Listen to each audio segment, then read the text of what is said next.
અંકલેશ્વર ઔદ્યોગિક વસાહતમાં આવેલ AIDS cricket ground પર પ્રથમવાર બીસીસીઆઈ અને ગુજરાત ક્રિકેટ એસોસિએશન દ્વારા આયોજિત રિલાયન્સ ઇન્ટર ડિસ્ટ્રિક્ટ અંડર-23 ક્રિકેટ ટુર્નામેન્ટનો પ્રારંભ કરવામાં આવ્યો છે। બીસીસીઆઈ અને ગુજરાત ક્રિકેટ એસોસિએશન દ્વારા રિલાયન્સ ઇન્ટર ડિસ્ટ્રિક્ટ અંડર-23 ક્રિકેટ ટુર્નામેન્ટનું આયોજન કરવામાં આવ્યું છે, જેમાં પ્રથમવાર અંકલેશ્વર ઔદ્યોગિક વસાહતમાં આવેલ એઆઈડીએસના ક્રિકેટ ગ્રાઉન્ડ પર ક્રિકેટ મેચનું આયોજન કરવામાં આવ્યું હતું। આ ટુર્નામેન્ટની પ્રથમ મેચ સુરત ડિસ્ટ્રિક્ટ અને ગાંધીનગર ડિસ્ટ્રિક્ટ વચ્ચે રમાઈ હતી।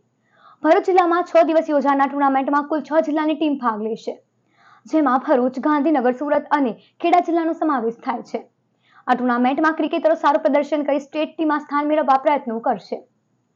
એઆઈડીએસ ખાતે આયોજિત ક્રિકેટ મેચમાં ગુજરાત ક્રિકેટ એસોસિએશનના સિલેક્ટ મોઇઝ કાદરી, ભરૂચ ક્રિકેટ એસોસિએશનના વાઇસ પ્રેસિડેન્ટ એમએસ નાયક સહિતના હોદ્દેદારો તેમજ ક્રિકેટ પ્રેમી ઉપસ્થિત રહ્યા હતા। આ ટુર્નામેન્ટની અન્ય મેચ અંકલેશ્વરના ઉમરવાડા ગામે આવેલ બુરહાની ક્રિકેટ ગ્રાઉન્ડ ખાતે પણ યોજાશે। અંકલેશ્વર ઇન્ડસ્ટ્રીયલ ડેવલપમેન્ટ સોસાયટી દ્વારા નિર્માણ કરાયેલ નવા ક્રિકેટ ગ્રાઉન્ડની સુવિધાની ગુજરાત ક્રિકેટ એસોસિએશનના હોદ્દેદારો દ્વારા પ્રશંસા કરવામાં આવી હતી।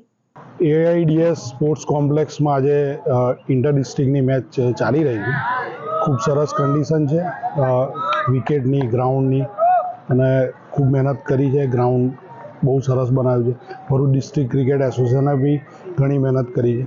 આજરોજ એઆઈડીએસ સ્પોર્ટ્સ કોમ્પ્લેક્સ પર ફર્સ્ટ ટાઈમ બીસીસીઆઈ અને ગુજરાત ક્રિકેટ એસોસિએશન દ્વારા રિલાયન્સ અંડર-23 ટુર્નામેન્ટ, ઇન્ટર ડિસ્ટ્રિક્ટ ટુર્નામેન્ટનું ઉદ્ઘાટન હમણાં કરવામાં આવ્યું છે। ભરૂચમાં, અંકલેશ્વરમાં જે આઈડીએસ કોમ્પ્લેક્સની નવું ગ્રાઉન્ડ અને વિકેટ જે બની છે એમાં ફર્સ્ટ ટાઈમ આ ટુર્નામેન્ટ રમવા જઈ રહી છે। આજની મેચ અહીંયા Surat district versus Gandhinagar district વચ્ચે રમાઈ રહી છે, અને જે સિલેક્ટરોને બધા આવ્યા છે તે લસ ગ્રીન ગ્રાઉન્ડ અને વિકેટની કન્ડિશન જોઈને ખૂબ જ પ્રભાવિત થયા છે। બંને ટીમ 2 દિવસ માટે અહીંયા મેચ રમશે। ટોટલ અહીંયા ભરૂચ જિલ્લાની અંદર 4 ટીમ રમશે: ભરૂચ, ગાંધીનગર, સુરત અને ખેડા। આજે બીજી મેચ બુરહાની ગ્રાઉન્ડના ઉપર ભરૂચ અને ખેડા વચ્ચે મેચ રમાઈ રહી છે।